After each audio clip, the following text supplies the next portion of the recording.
All right, so I have here my molar mass determination by the shift in the boiling point.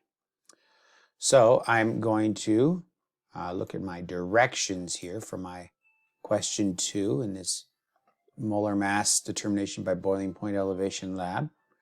The directions say, in the calorimetry lab, clear the bench by clicking on the red waste container. All right. Download file. It's asking me to download 4 grams of unknown 2 to your computer. So these links don't work in every browser, but up here I can get 4 grams of unknown 2, 4 grams of unknown 3, 4 grams of unknown 4, 4 grams of unknown 5.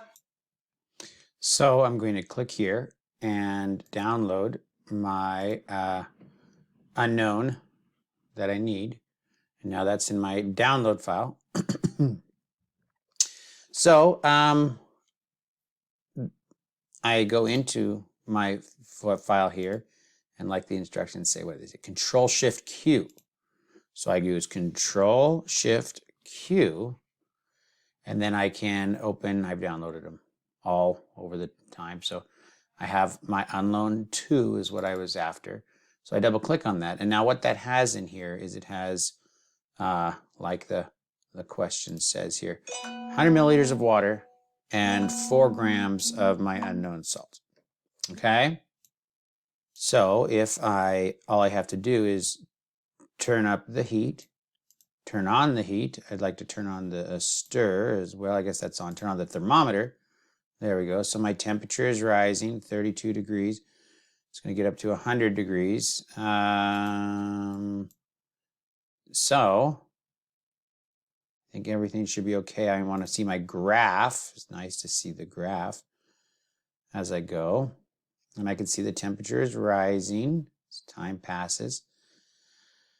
But I might be impatient, and so then I can use accelerate. Now I have a hint that this is going to boil at about 100 degrees Celsius, and a little higher, right?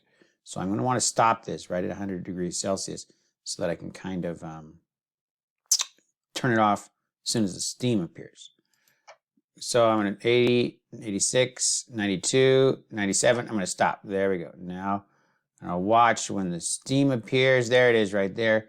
So I got 100.54. Okay? So if I don't do that, if I accelerate too long, then eventually this goes up, continues to go up because the water evaporates off. And so there's less water in there, and my boiling point, let's see, why does that change? Because then the concentration of the salt increases as the water goes away, which can increase the boiling point. All right, because the concentration is increasing, therefore your boiling point shift can change. So I want to make sure I get it right as the steam comes out, and it's good to do it at least 3 times to get a good average in the end. All right, hopefully that helps, because there seems to be some difficulty going through that part.